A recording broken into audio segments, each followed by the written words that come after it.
Allez, salut vous c'est Tilt, j'espère que vous passez donc un bon début de semaine. On se retrouve en ce mardi, donc 24 août, pour faire un point donc, sur le marché crypto. En 9 minutes, je ne viens pas forcément avec de très bonnes nouvelles cette semaine, mais c'est ainsi. Je rappelle simplement du coup, si vous avez certains soucis au niveau des éléments de langage qui vont être utilisés au cours de cette vidéo, n'hésitez pas à checker du coup ce lexique de trading qui est directement disponible dans la description ainsi que sur Discord. Alors donc le Bitcoin ici effectivement, je viens pas avec de très bonnes nouvelles effectivement, on va voir un peu les différentes représentations graphiques qui sont possibles au niveau du marché crypto, psychologique, graphique. Voilà, en étudiant différents index, l'index de volatilité, on ira voir le grayscale, etc. Voilà, avant ça, il y a Aurori qui sort bientôt, donc voilà, si vous êtes intéressé au niveau des NFT, c'est le prochain projet dans lequel je vais rentrer. Bon, maintenant avec des sous qui, entre guillemets, ont déjà été sécurisés, moi personnellement il n'y a plus de risque, c'est-à-dire que pour moi ça devient de plus en plus risqué effectivement de rentrer dans le marché NFT, surtout en plus si on a effectivement des baisses sur le marché crypto. Mais voilà, c'est vraiment quelque chose qui a l'air vraiment très hypé.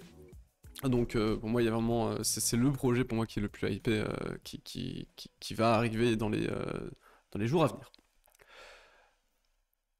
Alors donc sur le Bitcoin effectivement donc d'un point de vue hebdomadaire pas trop de soucis, on vient quand même rechercher des niveaux hebdo donc qui sont intéressants ici, des niveaux de clôture, des niveaux de pullback dont on parle depuis maintenant un certain temps. En termes de retracement on est arrivé très très proche des niveaux des 61,8 finalement, sur certains exchanges on l'a déjà frappé.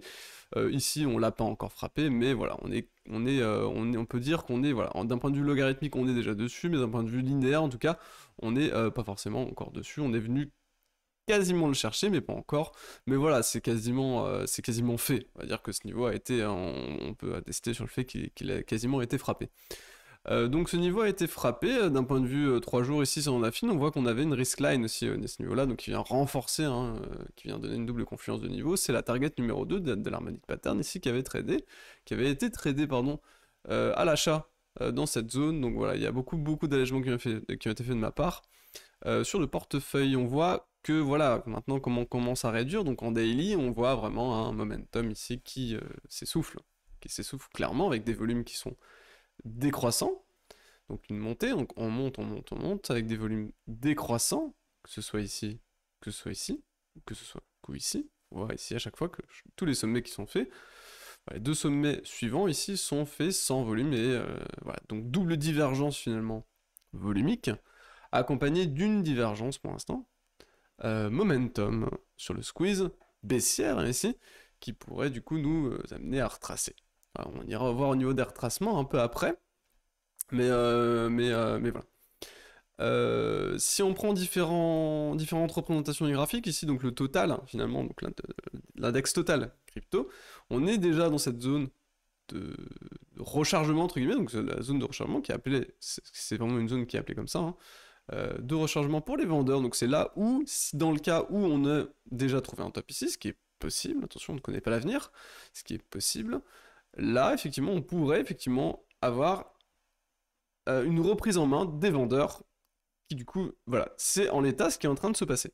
En l'état pour l'instant ils sont en train de rejeter cette zone, sur la session journalière en tout cas, ils sont en train de rejeter cette zone. Ça veut pas dire qu'ils vont la rejeter clairement, mais en l'état pour l'instant ils sont en train de la rejeter, c'est exactement la même chose d'un point de vue total 2, donc là, la market cap crypto par contre sans Bitcoin, même chose ici, on voit qu'on est rejeté, on est rentré dans cette zone et on est en train de s'en faire rejeter.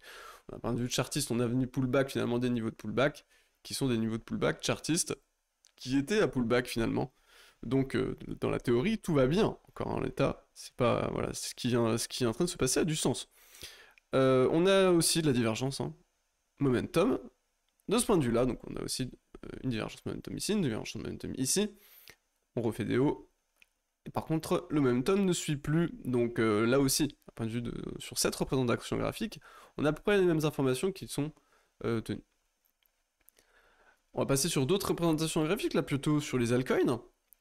Là effectivement, vous voyez, je pense, une double top potentielle, avec effectivement ici un support qui du coup va faire office, qui fera en théorie normalement office de support, étant donné qu'on a plus le Vegas H4 ici sur cette zone, double niveau ici pour pouvoir acheter pour les achats. Par contre derrière 6 à 7, bon bah là on aura une structure théorique de double top qui du coup nous amènerait Normalement relativement plus bas ici, à minima ici, hein, sur les 2008, 2850, hein, le niveau de support qui avait été trouvé ici à minima, je pense, hein, et puis derrière on pourrait même avoir pire, hein, honnêtement.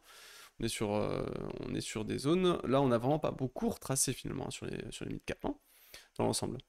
Même chose ici, voilà, perdre, essoufflement du momentum ici sur le shitcoin, cette fois-ci le shit perp, hein. D'un point de vue des shitcoins, hop, double divergence ici. Prix momentum qui pareil du coup ici pour l'instant se fait rejeter. Sur la session actuelle on a pullback finalement ce niveau qui était à pullback, hein. Niveau qui était quand même très puissant pour les vendeurs, où les vendeurs étaient susceptibles de reprendre la main, ça a l'air d'être entre guillemets, ça peut être le cas en tout cas ici, y a pas de souci. D'un point de vue psychologique on est quand même apparemment sur des niveaux qui sont relativement hauts.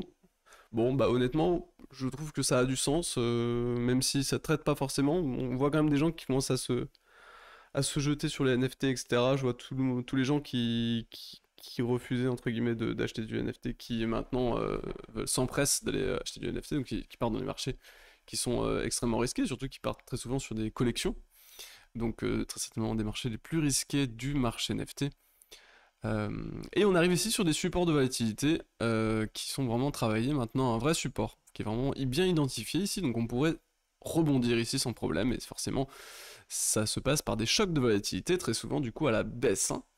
C'est très souvent à la baisse en tout cas qu'on va trouver des grosses ruptures de volatilité, donc on va aller faire un énorme pump ici sur la volate. C'est très souvent ici, c'est un niveau susceptible d'engager ce type de rebond, on en a plus bas aussi, mais ce niveau ici reste quand même un niveau susceptible. Si on part ici sur la représentation graphique, donc le grayscale ici, le fond, grayscale qui lui, bon bah voilà, pareil, même chose, essoufflement momentum ici d'un point de vue volume, on a moins de volume, hein, effectivement sur ces hauts, voilà, essoufflement momentum aussi, et on a toujours ce gap, hein, qui est, alors il y en a un gap ici qui avait été, on avait un léger gap ici, finalement, on le voit là, on a un trou de cotation, qui a été bien pullback assez proprement, on le voit ici, hein. On en aurait quand même tout de même un autre, hein, ici en haut, hein. Bon, après Grayscale avait vraiment beaucoup de gap, hein. Donc bon, ça a un peu moins de valeur honnêtement. On voit ici un tac, on en voit vraiment beaucoup des gaps historiquement, mais pour l'instant ils ont quasiment tous été comblés tout de même. On est revenu chercher celui-ci, et voilà, on a quand même comblé beaucoup de gaps. Donc on aura toujours ouais, un gap là-haut, ceci dit on en a un énorme en bas. On est venu chercher celui-ci au niveau intermédiaire, donc on pourrait très largement revenir maintenant chercher celui en dessous en fait, hein, en termes de target. Si on baissait maintenant, on a ces targets qui seraient tout à fait faisables, hein, ici sur Grayscale. Et ici un peu plus intéressant sur le Bitcoin CME, ici on voit qu'on a effectivement un niveau de gap qui était donc celui-ci, là, trop de cotation, hein, qui a du coup été retesté. Donc retesté et même bien travaillé, hein.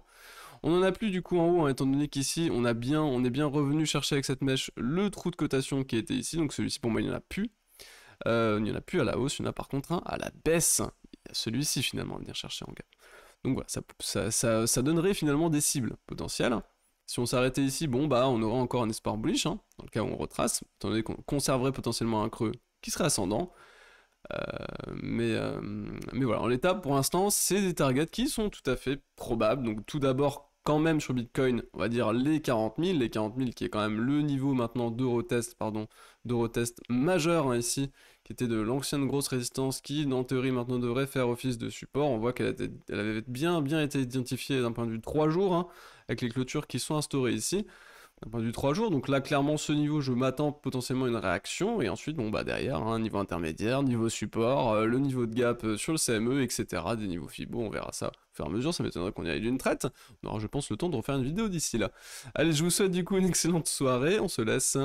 Voilà, donc moi prudence sur le Bitcoin, vraiment, je pense que, et sur le marché des cryptos, et sur les NFT aussi, prudence aussi sur les NFT, attention à pas s'engager dans des trucs hautement risqués, dans des périodes de correction, ça fait souvent mal, hein. Allez, passez une excellente semaine et une bonne soirée, à plus.